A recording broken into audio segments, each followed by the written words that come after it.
Thank you so much. Thank you for being here this morning. Thank you, praise team, for leading us. A lot of things going on in the life of our church.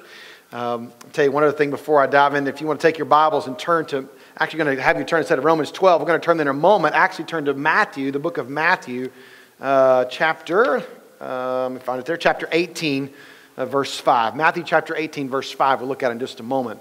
After we get through with church, I'm saying this because I'm going to forget it. After we get through with our worship time together, we got to set up for our family Thanksgiving meal. We're expecting over 300 folks to show up, so we got to set up tables and chairs. So if you can stay behind, we do have a method to the madness. So we got a couple of folks that have helped us before. How we're going to stack the chairs before we move them, so that when we put them back, it won't take quite as long. And we'll try to set up tables and all those kind of things. If you can stay behind for a few moments, we'd be very, very grateful if you would do that with us this morning. Well, I want to wrap up our series in kind of a unique way, and had some things we were talking about a couple of months ago about some things we want to emphasize in the life of our church, and we want to always connect them to our vision frame if we can, and so we kind of began to unpack some of those things. We've talked about growing together. Chris spent some time talking about life groups and the importance of that. We talked about being committed. We had a ministry fair. We want to see folks serving in the body of Christ, so we did a Sunday on that. We want to see people going and sharing the love of Christ with everyone everywhere, so we did a Sunday on that and talking about the importance of missions and our mandate to go and the opportunities we have to go and share the love of Christ with everyone everywhere. Then we kind of took a back step and kind of took kind of a behind-the-scenes look, if you will, what emphasizes or what kind of informs this vision frame, especially the connect, grow, and commit, and go, and talking about the fact that the Apostle Paul said that he was compelled by the love of Christ to do what he was called to do. And so then last Sunday we talked about being connected, the importance of a church family, and how those things help us and how we work through life together as a church family. And then one of those things, this last one we talked about this morning, was one we have already been talking about implementing in the life of our church for several years. We just never had the time to put the resource into finishing some of these things together. And so we've got them almost complete. We've got to do a final review of them, but we've got them almost complete to put them into place. I really want to talk about two pieces this morning. They fall into the connect, about connecting deeply and caring deeply with people. I want to talk about two pieces of the message this morning. The first one is the idea of making sure that our church provides a very safe environment for our children. And that's from preschoolers all the way through 18. We've partnered with a ministry called Ministry Safe. It's the leading ministry in the United States that talks about how to help prevent, if at all possible, child abuse from happening inside the walls of our church or connected to our church family. And so it's a way to help our workers, those that work with those age groups. There are some videos they'll get to watch, there's some training to recognize what really is very cutting edge. Over the last 10 years, they developed this curriculum that talks about how to recognize what is called grooming behavior. How to recognize grooming behavior. How do pedophiles get access to kids? We're going to talk about some startling statistics in a moment. We're going to talk about educating our church family so that we can be a place that is safe. Right? And we want to implement some policies and procedures, some guidelines, some things that we already have in place, but they've not been on paper necessarily, and some new things we're going to implement that are not life-shattering or earth-changing, but will require a few change of things that we do in order to make certain that we keep our kids safe. What's the good news is nobody ever argues about keeping kids safe. Now, what's funny is when I was in 1999, a children's minister that I was on staff with, we implemented what we, at the time, we didn't know anybody else that was doing it. We started back then criminal background checks, right? A lot of you have got a criminal background check. If you work with our kids, you have to have a criminal background check, right? And so we started this in 1999. Oh my gosh, you'd have thought that we would have asked people like that we were the FBI and the Secret Service, and we were getting information, asking information about everybody's past, right? Well, in that where we were living, we had some folks that had grew up in the hippie era, right? And a couple of folks had gotten a hold of the loco weed when they were younger, and were worried about that being on a piece of paper, and somebody finding out they had a conviction for that. Among other things, like who's going to watch this information? So I've been on this process for 20 plus years, and even longer when I share with you part of my story. The second component is helping being a church that cares for those who have walked through this moments or this situation of abuse. Our Southern Baptist Convention this last year has undergone incredible scrutiny, and rightly so, that our churches in the Southern Baptist Convention have not handled this topic very well. Matter of fact, we haven't handled it very well because we are autonomous churches, and so we're unlike other denominations that have a hierarchy from a bishop or somebody that can tell the church, this is what you must do. Every church is independent and can do what it chooses to do for the most part. And so as a result, what's happened over the many decades is that there have been those that are predators who've been able to maneuver themselves around multiple churches. And so the Houston Chronicle did a series of articles in February of this year, and they identified over almost 400 instances in the Southern Baptist Convention churches alone where there have been instances of abuse inside of churches, Southern Baptist churches, going all the way back into the 80s. And so they've launched a thing called Caring Well, that we would care well as a church family to make sure that we are safe. We're making sure that we make it as safe as we possibly can, but also that we care very well. And we make our church a place where people can be honest and open and be able to bear their wounds of their lives. And not only in this subject, by the way, but in multiple subjects, many of which we talked about this summer, didn't we? Many of those subjects we often want to keep in a closet and not talk about. But the reality is that the more we talk about these kinds of things, the better off we are, the more healing that can come, and the more people's lives can be transformed by the power of the gospel. So I want to start by sharing you my story a little bit, and I'm going to share it very briefly and not share tons of details by any means, but I want to tell you one of the reasons why I'm incredibly passionate about this topic. When I was 8 years old, there was a young man that came and was a student at Mississippi College and befriended my family. My family took him in. He became really part of our family, became a trusted part of our family. This was back in the 80s. This topic of abuse was never, ever, ever talked about. I don't know if I ever heard that word in my life growing up ever that I can remember. But this person became a very close friend of our families, and so he gained incredible trust of my family. Now, as I'm going to talk about this subject, I want you to know something about pedophiles and about predators. I'm going to share a statistic in a moment. 90% of those who are abused know their offender. 90% of those victims that have experienced sexual abuse know who their predator was before it ever happened. And the reason that is because sometimes we have in our mind of what a sexual predator might look like. Okay? We often think it might be, and I use this word snurdly, it's the only word I can think of, a creepy-looking man. We think that's the pedophile that we need to watch out for. But the reality is, very few are like that. If you watch any of these specials that happen on television or happen over the years, there's a list of people that are included in those that are involved in seeking out victims of sexual abuse. And there are people that are everyday jobs. There are people that are an everyday part of life. In fact, you know some and don't even know that you know them. Statistics tell us that 1 in 6 boys, by the time they're 18, and 1 in 4 girls will experience sexual abuse by the time that they're 18. Now, I would offer to you that I don't believe the 1 in 6 boys is accurate. The reporting for boys is so much lower than it is for girls. And there's a host of reasons for that. So I really believe personally that that number is higher. That's a staggering number when you stop and think about it. That means out of our youth group, if they ever running 100 and they have over 100 on the roll, that means that 25 out of those 100, by the time they graduate, if it's a nationwide average, would experience sexual abuse. That's a shocking statistic. And this is something we don't talk about because it's embarrassing, it's hard to talk about. And so sometimes we tend to shy away from it and say, well, I just can't talk about it because people won't understand. People will be afraid or weirded out or uncomfortable. But as I share my story this morning, I hope it'll help you kind of remove that stigma. And so from the time I was 8 to the time I was 12, this man who was a part of our family molested me over a period of 4 years. Now, fast forward about that, I didn't understand about all those things. And we had kind of talked about that as a family maybe, but not a lot. But I never talked about it, I never shared it with anyone until I was about 17 years old. God put an incredible lady in my life, a counselor. I was a high school senior. We were doing a thing, you'll love this, students. It was called a BARF retreat. You love that? Isn't that good? A BARF retreat. It's called Being a Real Friend. That was what they called it.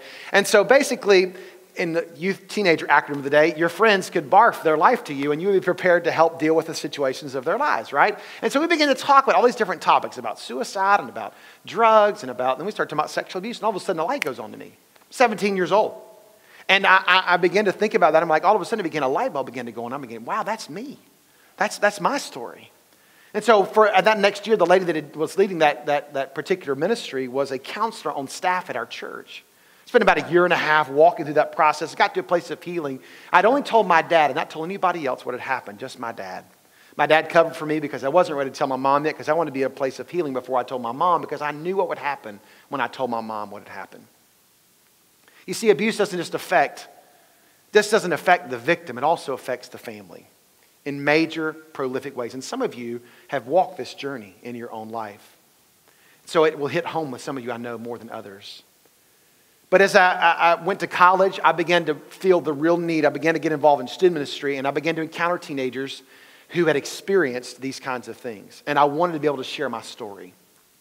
Because God had brought me to a place of forgiveness, a place of hope, a place of healing, where I'd moved past those moments. And I wanted to be able to share that story, but I knew I couldn't share it if I hadn't shared it with my mom. So I began to have a conversation with my dad. Dad, I got to tell Mom. Now, I wasn't excited about it. I dreaded it more than anything in my whole life. But I knew I had to tell my mom because I didn't want her to find out later. My brothers didn't even know as well. So I called my brothers. I told them my story. They were shocked and completely surprised. I wanted to ask if it ever happened to them, but it never happened to them. And so I wanted to be certain that they knew the story. And then I came home at Christmas, my junior year, I think it was. He was my sophomore or junior from college. My dad was not very for it. And my dad's a very calm man. If you've heard me talk about him, very, very just, he never got excited about anything. He was just flat and calm, like some of you guys, and which was a good thing, right? Came home, I told my mom. I didn't know what to expect.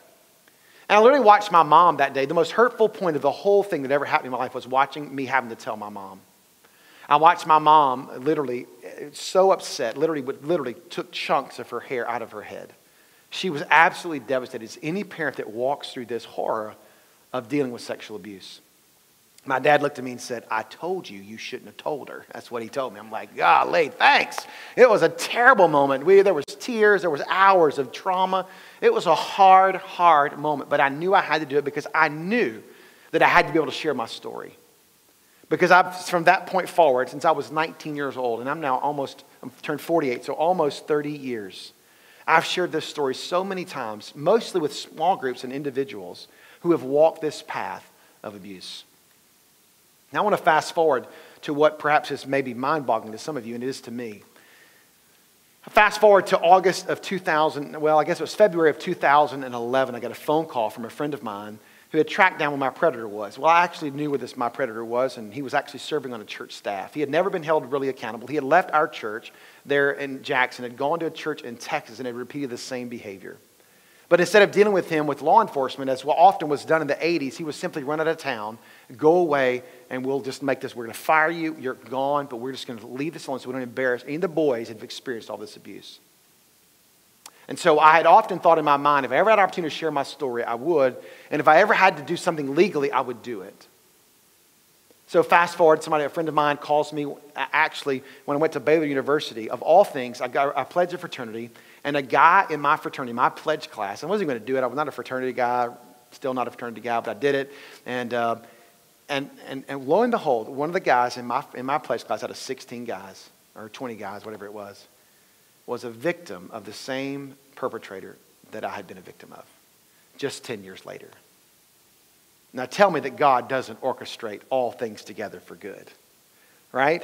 So we were able to have conversations together, talk and share life together. He's the one that called me and said, listen, he's over here as this is going on. And so fast forward to August, I'm on the phone with Michael Blanton. Literally on the phone with Michael Blanton for the first time. Hey, I'm from Petal First Baptist Church, Pastor Search Committee. And a phone rings and the district attorney calls on the other line. So I have Michael Blanton on this phone about the search job or the pastor job at Petal First Baptist. And I had the district attorney calling me about this case. Because eventually he confessed to what he had done to some extent. He was removed from his church eventually. And eventually I was able to go and to share my story. This is a very, very years worth of a process. All when I was coming here. And some of you were here in 2012 and 13. I shared a little bit of my story because I asked you to pray for me. It eventually went to trial. He pled out, did a plea deal, and went on to be labeled as a sex offender on that sex offender registry list. He actually died about a month ago from prostate cancer, somewhere in his 60s. I share all that with you to let you know that I understand and I get this subject a lot. It's part of my heart, it's part of my DNA, it's part of my life. But I want you to know something. This is incredibly important that you understand this. And if you're here and you have walked this journey, I want you to know something. You do not have to be a victim. You do not have to be a victim. Now, some of you have experienced other kinds of trauma in your life that have victimized you in your life. You've experienced some other kind of abuse, mental abuse, emotional abuse, maybe physical abuse. And if we're not careful, we'll let those things define our lives and allow us to stay victims the rest of our life. But I want to encourage you with this truth, that by the power of the gospel of Jesus Christ and the power of the Holy Spirit, you can stop being a victim and become a survivor. Not in your own strength, not in your own power, but in the power and the grace of Jesus Christ. So I want to tell you the story, my story, from the backdrop of what I want to talk about with you this morning. And it's a beautiful thing because I want to tell you something. To say the magical words to somebody, especially teenagers. Man, I have talked to, I don't know how many teenagers in my life over the last 30 years. And be able to look them in the eyeballs and say, I've been a teenager, been right where you've been, and I know exactly how you feel. And listen, I want to give you some hope. Jesus can heal your broken heart. I've watched him do it in my life, and he can do it, and he will do it in yours. See, sometimes telling is very important.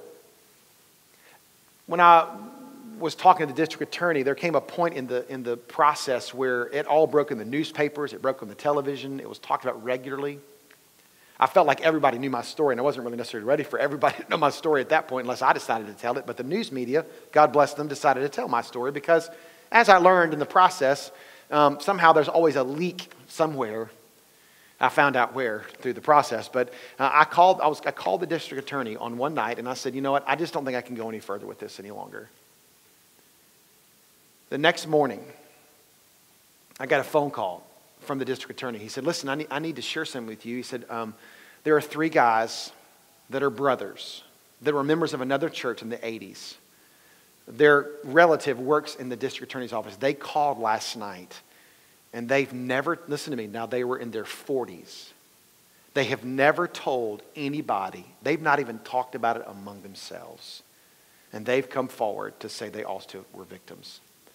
My next door neighbor, back in August of that same year, called me and said, I need to ask you a question. He said, I've read the newspaper. Are you the one they're talking about? And I said, I am.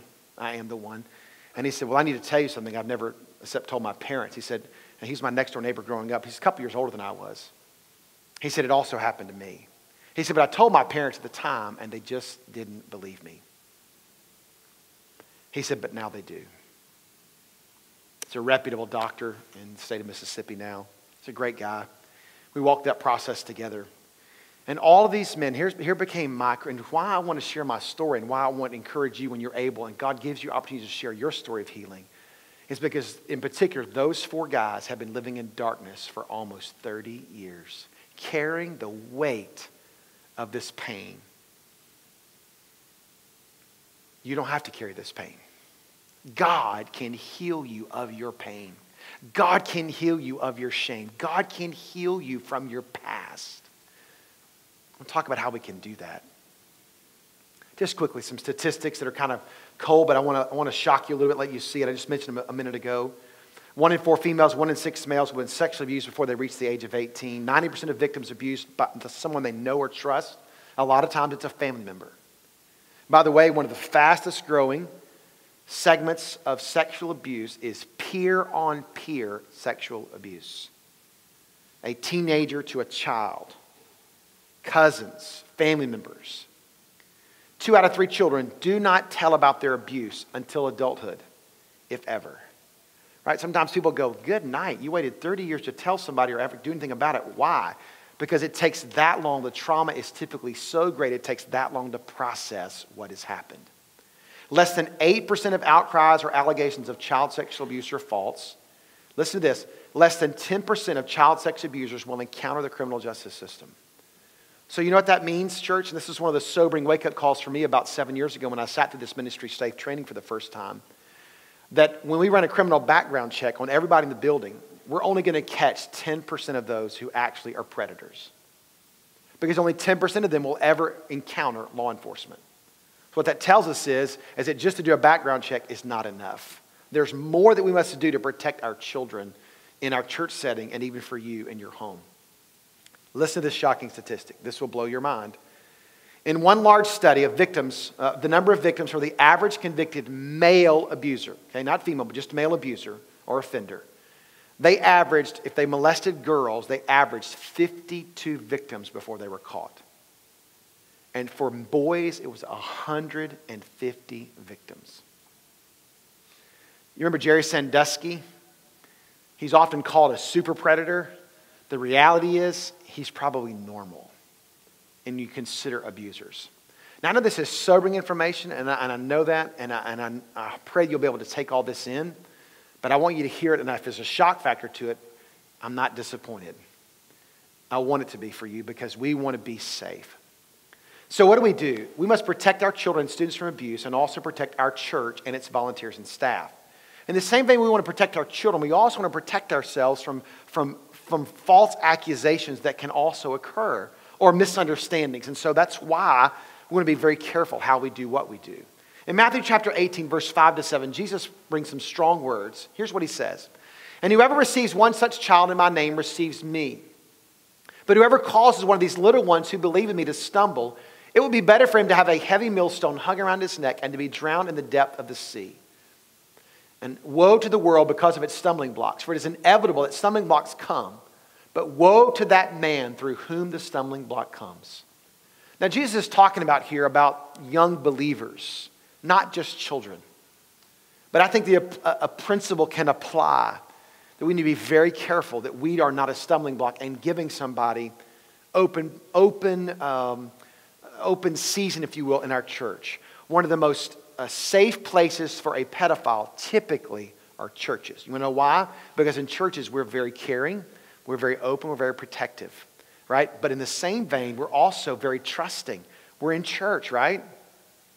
Right? One of the things we did years ago, we lock every door in this building. We have, if you don't know it, 45 video cameras, about to add 15 more, to cover every square inch of our building. Why?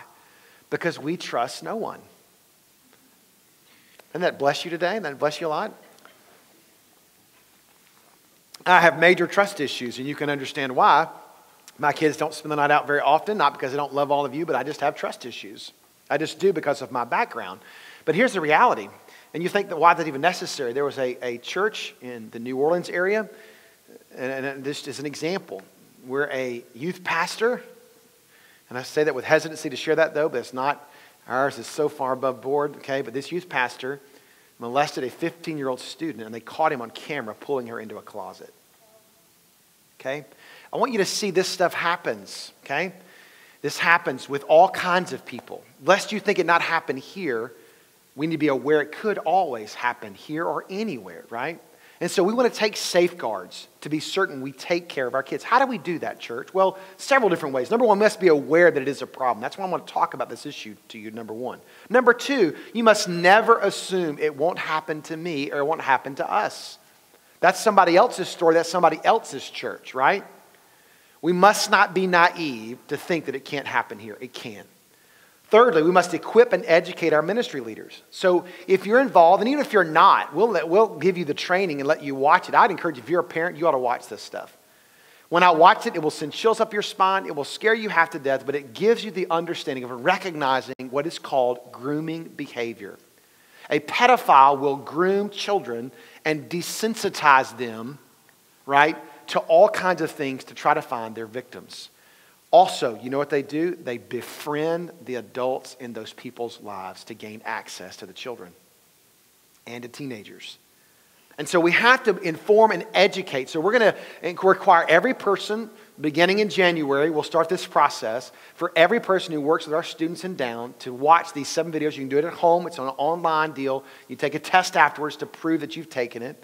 You'll take that test so we can equip you and teach you, and not me teaching you, but an expert, a guy by the name of Gregory Love out of Dallas, Texas, Ministry Safety, and his wife teach this class and give you the tools you need to keep us safe. We'll also do things like begin from this point forward to interview every person that's going to be a volunteer.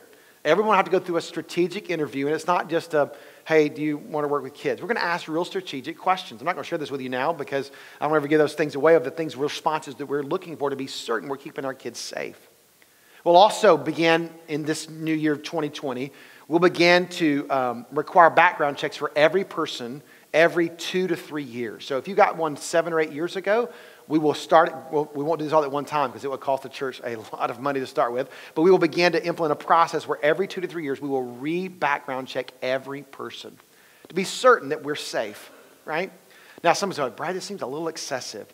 Well, if I told you about 20 more stories, and I could, but I don't have time, you would think it's not very excessive. In fact, you would think, can we do them every year? Can we do all these other things? Because we want to be careful. Now, does this get us to a place that we are afraid? That we walk around in fear? Absolutely not. Okay? Absolutely not.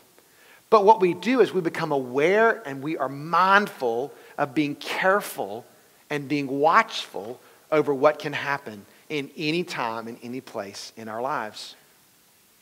So we provide safeguards through policies and guidelines. So things like we have to have 2 teachers in every classroom. We have windows in every classroom or the portable walls, and there's cameras everywhere. We do all these things for 2 reasons. 1, to be a deterrent. 2, to be a reminder, right? A reminder for anybody else who want to say, well, this happened. We can go back and watch the videotape and say that's not really what happened. We have proof to be able to back up what may or may not have happened, and that's why we have those things. Also, we will institute the idea of understanding that, well, there it just went out of my head. There it went. Did y'all see it? Did you feel it? It blew right by you. Don't even know what it was. It was a good one. Need to tell it. It'll come back to me in a minute.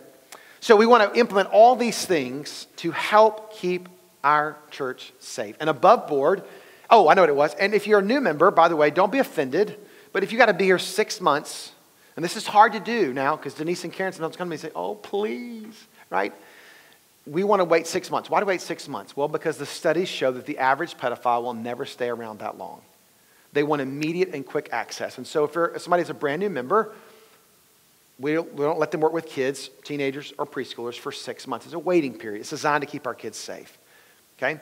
This is all based on statistics and research. That's why we do those things. So we're going to do those things to protect our children and students from abuse. Okay?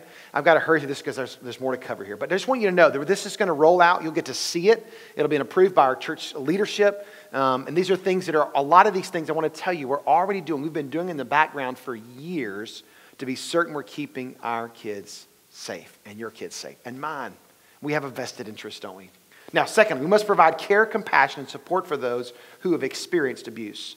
We've got to be a safe place, church, where people can disclose these kinds of things.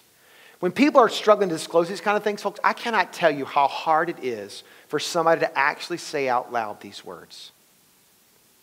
I've had people come to me, even since I've been here at this church, and come to me and say, no lie, some of these people were in their 40s, their 50s, and 60s.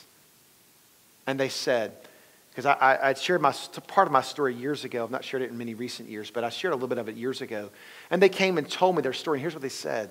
I've never told my spouse. I've never told my parents. This is the first time I've ever told a single person.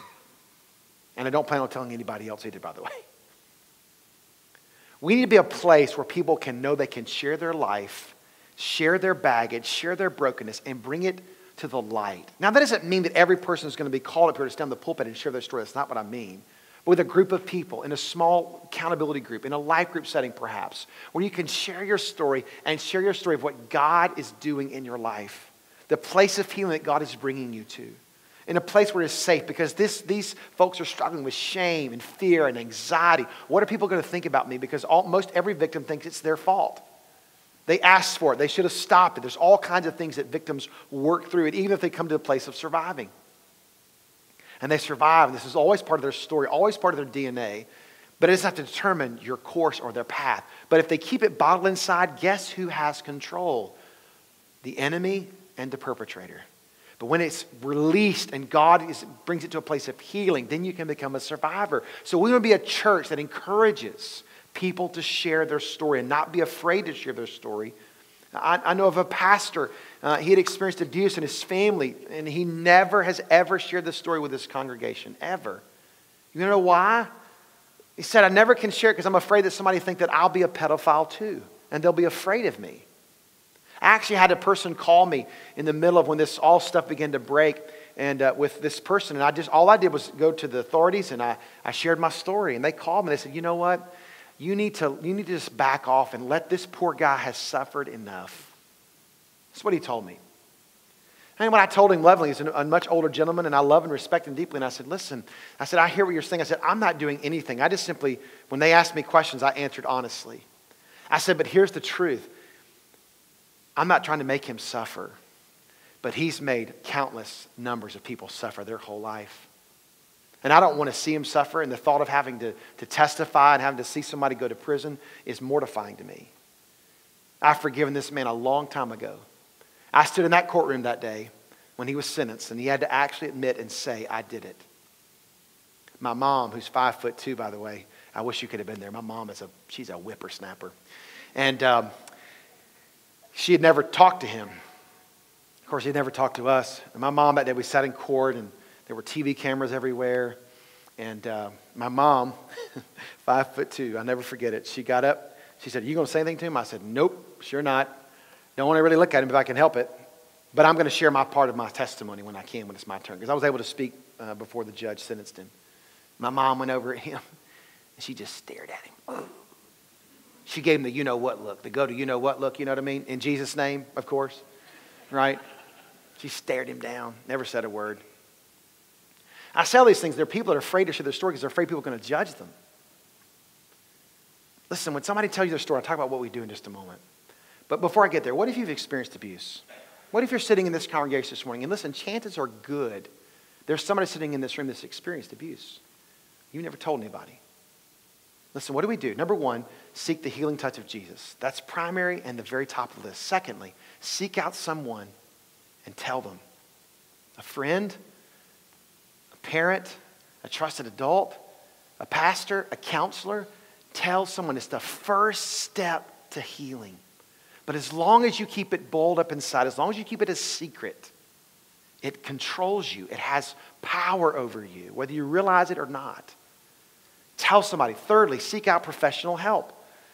There's counselors that will help you walk this whole process of unraveling all the stuff and yuck that comes with all this, helping you with your family. It can help. It affects your marriage. It can affect your marriage. It can affect you with your kids.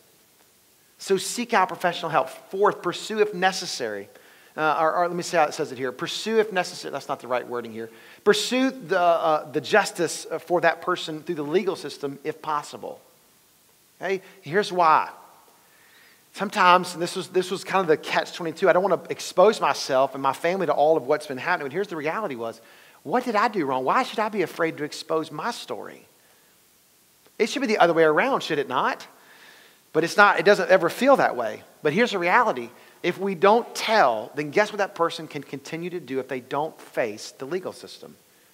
They can continue to do it over and over and over again. And guess what? They will. They can't stop. These people are sick. So if possible, seek legal recourse through the justice system. Refuse to be a victim and become a survivor. I said that statement. That sounds so easy, doesn't it? All right. That sounds like a pep talk. Like halftime, refuse to be a victim and be a survivor. That sounds so easy. But I said that statement because I want it to reckon in some of your hearts that you would walk out of this door with a different outlook on your life, that I will not be a victim, I will be a survivor. In Jesus' name. Refuse to be that way. And notice this one as well. Forgiveness. This is a new statement for the preacher, okay? And I think I've figured this out over the last year to 2 years as I've wrestled with this process in my life. I forgave my perpetrator when I was 19 years old. Forgave him. I verbally forgave him in front of him and told him in court that what God had meant for evil, what he had meant for evil, God meant for good, out of Genesis, where Joseph is sharing his story with his brothers. And I said, I'm no longer a victim, I'm a survivor. In Jesus' name, I'm a survivor. And you don't control me anymore. But as I've learned, remember the disciples come and ask Jesus, they say, you know what? Jesus, how many times do we have to forgive someone? That's a good question. So Peter, thinking he's going to really impress Jesus, he's like, 7 times. Not just once, Jesus, 7 times. Peter's thinking, man, I smoked that one. That was awesome. And Jesus says, no. 70 times 7. Now, I'm not a good mathematician, but that's 490 times. What does that mean? Well, can I flesh that out for what I think it is? And I'm no great theologian. I don't have my doctorate. I never will because I'm not that smart. But you know what that means to me? If I forgive 490 times, that means I'm probably going to have to forgive sometimes every day. See, forgiveness a lot of times is a lifetime. You may forgive for a season, but guess what? Sometimes it can come back up again. It can. In the last year when I finally had prostate cancer, you know the first thought, the ungodly thought that came to my mind? Would you like me to share it with you? Okay, thank you for asking. Well, he deserves it. That's what I thought. My mom and I were talking about that. She said, well, Brad, that sounds really good until you think your dad got cancer. Did he deserve it too? You have to say it that way. But it's true. You know what I had to find? I got to continue to forgive until I reach heaven. It's a process. And it's okay. How can you help somebody who shares with you? How do we show care, compassion, support? Number one, listen. If somebody discloses to you something like this, just listen. Let them tell their story. I cannot underestimate this enough. And some of you have experienced this before when you shared with somebody for the first time. You cannot underestimate the power of that moment when they actually put words to what happened to them. Folks, you are standing in the presence of Jesus in those moments where darkness is being regurgitated and it's being brought to the light where healing can begin to take place. It's the first step of healing, and you might get to be that first step. That's a powerful moment. Listen to them. As you listen to them, urge them at some point, if they have not already, to get counseling, to talk to a pastor, to talk to a trusted friend, but to make sure they can work through the process. Secondly, be there for them. When they tell you their story, listen, don't just do like we do sometimes as Baptists. I'll pray for you. And 6 months later, we ain't thought about that person again. Walk through the journey with them, because guess what it's going to be? If they've disclosed this to you, they've got a process. And it's not a week, 1 week or 2 weeks. Sometimes it's years to work through this process.